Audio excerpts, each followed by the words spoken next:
औज़ु बिल्लाहि मिनश शैतानिर रजीम बिस्मिल्लाहिर रहमानिर रहीम। भाई पूछो ही ना किसी से, डायरेक्ट कुरान पाक से पूछ लो वली कौन होते हैं। सही है, अज गल मुकदी ना मकाइए, जरूरत ही ना रहे। एक कहता मैं बाबा साहब से सुना है, दूसरा कहता मैंने ख्वाजा साहब से सुना है, तीसरा कहता मैंने फलां साहब से सुना है। भाई जरूर कोई अर्ज नहीं, ये सारे लोगों की बात सारा आंखों पे, पर जो बात अल्लाह बयान फरमाए, जो बात अल्लाह का कुरान बयान फरमाए वो सबसे मजबूत है कि नहीं। तो कुरान ने वलियों की अलामत बयान की। सूरह तौबा है, आयत नंबर 112 है, 11वां सिपारा है, घर जाके पढ़े। अल्लाह फरमाते हैं वली कौन होते हैं, मेरे कामिल बंदे कौन होते हैं। अल्लाह फरमा रहा है अत्ताइबून, अल्लाह के वलियों की पहली अलामत यह है कि वो तौबा करने वाले होते हैं। तौबा का लुग़वी माने रुजू करना, यानी वो अल्लाह की तरफ तवज्जो करने वाले होते हैं। अत्ताइबून अल आबिदून, वो तौबा करने वाले होते हैं और इबादत करने वाले होते हैं। फिर फरमाया अल आबिदून अल हामिदून, वो ये आपने गौर से सुननी है बात, खासी तवज्जो करनी है। ये कुरान पाक है ना जी, ये सबसे तवज्जो वाला मामला है, खास गौर करें। और रट्टा खत्म करने लगा हूं आज। जो कुरान पाक बयान करे उस पर इत्तेफाक करना चाहिए कि नहीं करना चाहिए ना, इत्तेफाक जरूरी बात है ना जी। तो ये हमारे पास कौल फैसल है, अल्लाह की किताब। हमें बाहर जाने की जरूरत, किसी ने टाल वाला वली समझ लिया है, किसी ने गाल वाला वली समझ लिया है, कोई वली बना के बैठ गया है, कोई बना के। जाहिल मुतलक परले दर्जे के जाहिल लोग, दीन की रूफे अबजद का नहीं पता और मुसीबत गले में डाली हुई है। पता नहीं क्या माइंडसेट है लोगों का, भी किस तरह लोगों को काबू करते हैं ऐन फराइज चीजों पे। अब ये मलंगों ने पक्का रट्टा लगाया, कहते मौलवियां को ना जाया जाए। और मैं कहता रहता हूं, मैं भी उस मौलवी के खिलाफ हूं जो मौलवी दीनदारी नहीं करता, दुनियादारी करता है। पर मौलवी का माना मौला वाला, क्या तर्जुमा है? अजीब तो आदमी है, पक्का रट्टा। वो हमारे सिंध के राजे महाराजे साईं, पंजाब के वडेरे अपने गांव में स्कूल नहीं बनने देते थे, इसलिए कि वो कहते थे अगर इनके बच्चे पढ़ गए ना तो हमारी भैंसों को चारा कौन डालेगा। इसी तरह ये जो पीर है ना आजकल के, ये उलमा के पास नहीं जाने देते, कहते इन्होंने पता लग गया तो सानू मनना ही को नहीं है, लिहाजा इनको दूर दूर रखो ताकि ये कहीं ऐसा ना हो कि हमसे पीछे। एकदम तुसी बाबा ध्यान लाया है कहानियां सुना सुनू के। अब तो लोग दीन भी कवालों से सीखते हैं, कवालों से माज़अल्लाह, और ऐसे ऐसे कुफर है माज़अल्लाह सुम्मा माज़अल्लाह। तो जो कुरान बयान करे वो हमारे लिए सबसे बेहतर नहीं। तो कुरान मजीद ने कहा अत्ताइबून अल आबिदून, तौबा करने वाले, इबादत करने वाले, हामिदून अल्लाह की हम्द करने वाले, साइहून रोजे रखने वाले। कौन जी? वलियों की अलामतें, रोजे रखने वाले। राकिऊन साजिदून, रुकू करने वाले और सजदे करने वाले, रुकू करने वाले और सजदे करने वाले। बस तौबा की, रुकू किया, सजदा किया, नमाज पढ़ी, इबादत की, या अल्लाह काफी है? फरमाया नहीं। अल आमिरून बिल मारूफ, नेकी का हुक्म देने वाले, वन्नहूना अनिल मुनकर, और बुराई से रोकने वाले, मैदान में रहने वाले, मैदान में। वल हाफिजून अल हुदूदिल्लाह, नेकी का हुक्म देने वाले, बुराई से मना करने वाले, और अल्लाह की हदों की हिफाजत करने वाले। अल्लाह की हदों की ये अलामतें बयान करके कहा बश्शिरिल मोमिनीन, महबूब अपने इन गुलामों को मेरी रजा और जन्नत की खुशखबरी सुना दे। महबूब ये जो तेरे गुलाम है ना जिनमें ये सिफतें पाई जाती हैं, इनको मेरी रजा और जन्नत की, ये तौबा करने वाले। फिर फरमाया इबादत करने वाले, अल्लाह की हम्द करने वाले, रुकू करने वाले, सजदे करने वाले, नेकी का बोलिए और बुराई से मन, और अल्लाह की हदों की। महबूब इन्हें खुशखबरी दो जन्नत की, इन्हें तौबा। वली वो वाली तौबा नहीं करते जो हम तौबा करते हैं, शबे बरात की सारी रात अस्तगफिरुल्लाह, या अल्लाह माफ कर दे, चीखों की आवाजें मस्जिद में, हर मस्जिद से रोने की आवाज। पक्की सच्ची तौबा करके शेख आए हैं, पर दुकान पे जाके सवेरे झूठ बोलना शुरू कर दिया। ये कौन सी तौबा है? ये मजाक है। सारी रात रोता रहा है, सवेरे दफ्तर खोला है, फराड शुरू कर दिया। तूने तौबा की है? हद हो गई भाई, ये वाली तौबा नहीं। एक तौबा मेरे नबी पाक भी किया करते थे। भाई तौबा तो है रब से रिश्ता बनाने का नाम। मेरे नबी पाक भी एक तौबा करते थे। बुखारी मुस्लिम में हुजूर ने फरमाया मैं एक दिन में 100 मरतबा इस्तिगफार करता हूं। इसका क्या मतलब था? उम्मत को तालीम देने के लिए। यहां तो मेरी तरह के बहुत सारे लोग जब गुफ्तगू करते हैं तो लगता है अपने आप को बड़ा परहेजगार समझता है। बहुत सारे लोग, कभी किसी को तकलीफ तो नहीं दी, मैंने तो कभी किसी का बुरा नहीं चाहा। जब हम बात कर रहे होते हैं तो सिर्फ हम नेक होते हैं। अल्लाह के बंदों का ये तरीका, उनका ये स्टाइल नहीं, ये तरीका नहीं। हजरत इमाम अहमद बिन हंबल फरमाते मैं गुलाम खरीदने गया, उसने मेरे साथ शर्त रखी कि हुजूर आप मुझे खरीद के ले जाने हैं, मेरी शर्त यह है कि मैं दिन को आपकी ड्यूटी करूंगा, रात को नहीं करूंगा। फरमाते मैं ले आया, घर लाके मैंने पूछा तेरा नाम क्या है? कहने लगा हुजूर गुलामों का नाम नहीं होता। खाएगा क्या? हुजूर गुलामों की चाहत नहीं होती, जिस नाम से पुकारोगे आ जाऊंगा, जो दोगे खा लूंगा। कहा किस कमरे में रहोगे? कहा हुजूर गुलामों के नखरे नहीं होते। कहते मैंने कहा फिर भी ये कमरे हैं, पसंद कर लो। एक टूटा फूटा सा कमरा उसने पसंद कर लिया। इमाम अहमद बिन हंबल फरमाते मैं उसे काम बताता पर इतनी मेहनत से करता कि कमाल कर देता, मेरे इशारे समझता। एक दिन मैं तहज्जुद के वक्त उठा, उसके कमरे में गया तो वो तौबा तौबा पुकार रहा था। सुनो वलियों की तौबा। फरमाते उसके कमरे से चीखने की, या अल्लाह माफ कर दे, या अल्लाह माफ कर दे, अल्लाह माफी दे दे। तड़प रहा है, रो रहा है। और इमाम अहमद बिन हंबल फरमाते हाल ये है कि उसके कमरे से लेकर आसमान तक नूर ही नूर फैला हुआ है, नूर ही नूर। और वो रोता है या अल्लाह माफ कर दे, या अल्लाह माफ कर दे। फरमाते मैं सोचने लगा माफी किस चीज की मांग रहा है। फरमाते वो खुद ही बोला और माफी देखो भाई, तौबा देखो अल्लाह वालों की। कहने लगा अल्लाह मैं तेरा बंदा हूं, तूने जिंदगी दी, नेमत दी, आंखें दी, कान दिए, सांसें चलाई, बगैर मांगे सारा कुछ दिया। चाहिए तो ये था कि मैं दिन रात तेरी बारगाह में झुका रहता, पर मुझे माफ कर दे। मेरे ऊपर इमाम अहमद बिन हंबल के भी हुकूक है, मेरे मालिक का भी हक है, इसलिए मैं दिन सारा इबादत नहीं कर सकता, बस 5 नमाजें पढ़ सकता हूँ। रात में जागता रहता हूँ तेरे हुजूर। अल्लाह वो जो सारा दिन मैं इबादत नहीं ना कर पाता, मुझे माफ कर दे। खुदाया मेरी गलती माफ कर दे, अल्लाह मुझे बख्श दे। और राती सारी कर कर जारी, नींद अखा थी धोंदे, फजरे ओही गुनाहगार का आवन। सब तो नहीं, या अल्लाह चाहिए था मैं 24 घंटे सजदे करता, बख्श दे, ये मेरी खता माफ कर दे। सावन की काली रातों में जब बूंदाबांदी होती है, वो रातों को उठ उठ रोते, जब खलकत सारी सोती है। और दरवेश कहने लगे रात पवे ते बेदर्दानू, नींद प्यारी आवे, दर्द मंदानू याद सजन दी, सुते अमियान जगावे। या अल्लाह माफ कर दे, मैं सारा दिन सजदे नहीं कर पाता, सारा दिन लंबी न माफी दे दे। ये तौबा है अल्लाह वालों की। इमाम अहमद बिन हंबल फरमाते फजर के वक्त वो मेरे साथ मस्जिद गया, मैंने उसका चेहरा देखा, मैं उसको कोने में ले गया। मैंने कहा जा तू अल्लाह की रजा के लिए आजाद है, जा मैं अपने हक माफ करता हूं, मकान तेरे पास रहेगा, खाना तुझे मिलेगा, तू आजाद है। उसने कहा हुजूर हुआ क्या, हुआ क्या? हमारी तो ख्वाहिश है ना कि बंदा उस वक्त मिलने आए जब मैं तस्बीह पढ़ रहा हूं, कोई उस वक्त घर पहुंचे जब मैं सजदे में हूं, लोगों को पता चले बड़ा नेक है, बड़ा नमाजी है। उस वक्त किसी की नजर पड़े जब मैं बिल्कुल कुरान पाक पे बैठा हूं। फरमाते हैं जब मैंने कहा ना तू आजाद है, तो कहने लगा हुजूर क्या हुआ? फरमाने लगे रात मैंने तेरी तौबा देख ली है, तौबा देख ली।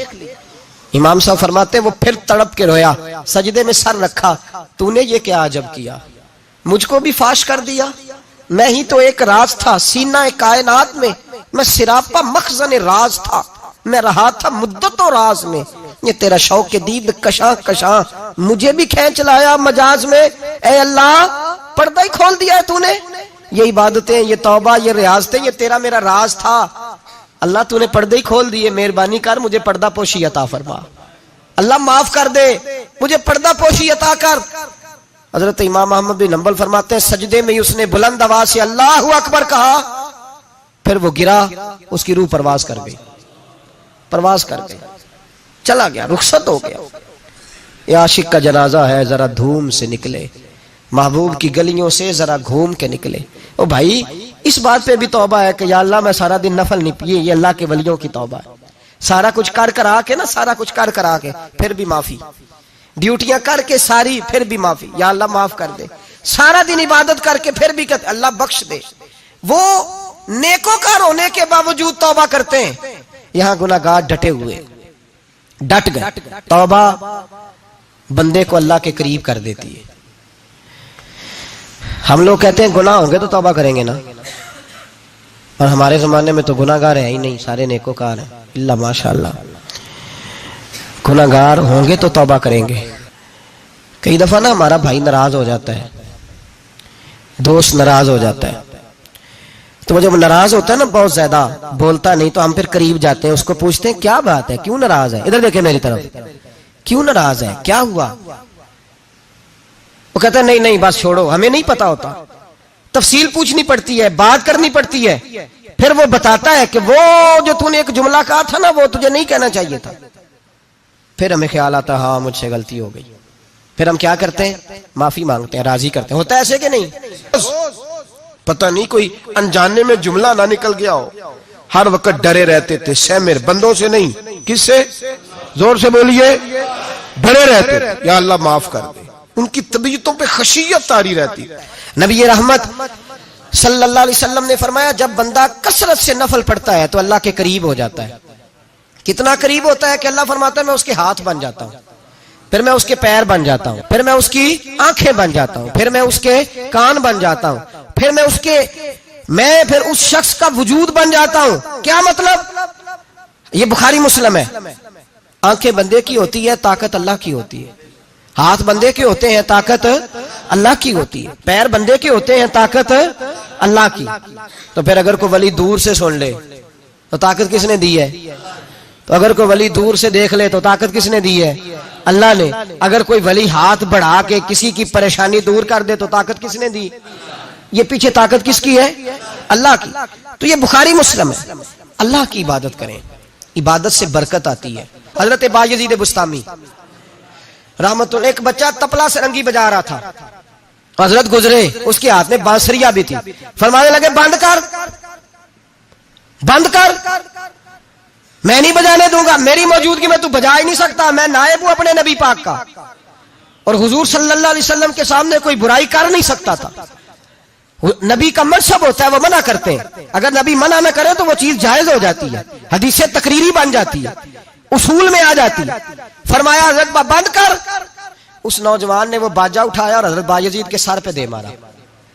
आपका सर भी फट गया, बाजा भी टूट गया। हजरत बायजीद अलैहिर्रहमा घर गए, घर जाके 2 घंटे के बाद हलवा पकाया, खादम को बुलाया, फरमाया उसके घर जा, ये थोड़े से पैसे दे आ, उसका बाजा टूट गया, उसका नुकसान हो गया है, उसे नुकसान के पैसे दे और हलवा दे आ, उसका दिल राजी हो जाए। और साथ उसे ये कह देना कि हजरत बायजीद बुस्तामी कह रहे थे हलवा भी खा ले, पैसे भी रख ले, पर दोबारा बाजा खरीद के बजाना ना, अगर दोबारा बजाया तो मैं फिर मना करूंगा, मैं तुझे रोकूंगा, मैं हौका देता रहूंगा, मैं ऐलान करता रहूंगा, मैं दीन के मामले में बात करूंगा, मैं रोकूंगा, मैं बाज। एक दरवेश थे हजरत इमाम आदम के शागिर्द, बादशाह तबला सरंगी बजा रहा था, बादशाह। तो पहुंच गए, बादशाह के उठा के ना वो तबला सरंगी तो जोर से मारा, जमीन पे टूट गया सारा कुछ। बादशाह ने शेर रखा हुआ था, शाम का वक्त तक कहने लगा इस मौलवी को पकड़ो, पिंजरे में डालो ताकि शेर खा जाए। उठाया, बाबा जी को पिंजरे में डाल दिया। सारी रात तबला सरंगी बजता रहा। सवेरे फजर का वक्त हुआ तो उठे गवैये जाने लगे, तो बादशाह कहने लगा पता करो बाबे के जूते शूते कपड़े कुपड़े जो बचे बाहर निकाल लो। लोग कहते हैं हम गए, जब पहुंचे ना शेर के जंगले में, तो बाबा जी फजर की नमाज पढ़ रहे थे और शेर उनके पैर चाट रहा था। फरमाते हैं पैर चाट रहा था तो बाहर निकले तो बादशाह भी परेशान, सारे लोग परेशान, ये क्या हुआ? कहने लगे बाबा तुझे शेर ने काटा नहीं, खाया नहीं, और तू इतने इत्मीनान से नमाज पढ़ रहा, तुझे ख्याल नहीं आया? बाबा जी कहने लगे हाँ ख्याल आता रहा है, सारी रात परेशान रहा हूं। सारी रात का किस बात का ख्याल? फरमाने लगे ख्याल ये आता रहा है कि मैंने पढ़ने होते हैं सारी रात नफल, तो मैंने नफलों की नीयत बांधी तो शेर मेरे पैर चाटने लगा। तो इसका जूठा नपाक होता है। बस सारी रात इसी टेंशन में गुजर गई है कि पता नहीं मेरी नमाज हुई है कि नहीं हुई। यही सोचता रहा हूं सारी रात कि पता नहीं नमाज हुई कि नहीं हुई। बादशाह कांपने लगा, कहने लगा बाबा तू डरा नहीं, शेर ने काटा नहीं? तो आप फरमाने लगे तू जब किसी को सफीर भेजता है तो तेरे सफीर को कोई कत्ल करता है, कोई बादशाह पकड़ के मारता है? कहा नहीं। फरमाया क्यों? कहने लगा उसे पता है बादशाह का नुमाइंदा है। आप फरमाने लगे बादशाहों के नुमाइंदे तगड़े होते हैं, मैं तो रब करीम का दोस्त हूं। तो जिस रब करीम के दीन के लिए मैं निकला हुआ मुझे लवारस छोड़ देगा, मेरी परवाह ही नहीं करेगा? मैं खबरदार, आज के बाद अगर तूने गैर शरई हरकत की तो फिर तुझे टोकूंगा, फिर तुझे रोकूंगा, फिर तुझे मना करूं। अल्लाह के वली मैदान अमल में रहते हैं, वो नाजायज चीज से रोकते हैं। ये पता है ज्यादा मजमे क्यों लगते हैं, ज्यादा दरबारों पर रश कब पड़ता है? उस वक्त पड़ता है जब जो आता है ना उसको जी कहा जाता है, लंगर बस तेरा काम हो जाएगा, तेरी शिफा हो गई, तो तेरा बेटा हो गया, तो रश हो जाता है। जो आने वाले को कहे ना पहले नमाजें पर 5, दाढ़ी रख, दीन सीख, अल्लाह अल्लाह कर, वहां रश नहीं होता। कहते पीर साहब की तो करामत ही कोई नहीं, तो मौलवी है, तो सीधी सीधी नमाजें पढ़ा रहे हैं। रसूल पाक सैयद आलम सल्लल्लाहु अलैहि वसल्लम के दीन का नुमाइंदा होता है अल्लाह का वली, वो सारी जिंदगी अल्लाह की हुदूद के कयाम के लिए जद्दोजहद करता है। इमाम अहमद बिन हंबल ने जेल काटी है, इमाम अहमद बिन हंबल ने जेल काटी। आप फरमाते हैं बादशाह वक्त ने उसको, मैंने गलती पे रोका तो मुझे कैद कर लिया, और कैद किया जब उसने तो जेल काटी, इतनी जेल काटी, इतनी जेल काटी, इतने कोड़े मारे कि इमाम अहमद बिन हंबल का सारा वजूद खून से भर गया, कपड़े सारे खून से आलूदा हो गए। एक शख्स इमाम साहब से कहने लगा जब आप वापस आए ना रिहा होके, कहने लगा हुजूर इतनी मार खाई आपने, इतनी, ना बादशाह को रोकते तो क्या होता? वो शख्स कहता है मैंने इमाम साहब के वो कपड़े, वो कुर्ता खून से भरा हुआ पड़ा हुआ था। इमाम साहब कहने लगे चल तू छोड़, मुझे क्या मिला नहीं मिला, ये मेरा जरा कुर्ता तो उठा के रख, कुर्ता तो उठा के सीने से लगा, कंधे पे रख। कहता इमाम साहब का खून से भरा हुआ कुर्ता मैंने जो कंधे पे रखा तो मुझे रसूल पाक का दीदार नसीब हो गया। तो इमाम साहब फरमाने लगे तूने तो अभी कुर्ता रखा है तो दीदार मिला है, मुझे पूछ जब मैं रसूलुल्लाह के नाम पे मार खा रहा था तो कितने जलवे मुझे नसीब हुए, मुझे पूछ कितने जलवे मैंने देखे। तो अल्लाह के बंदे हुदूदुल्लाह के मुहाफिज होते हैं।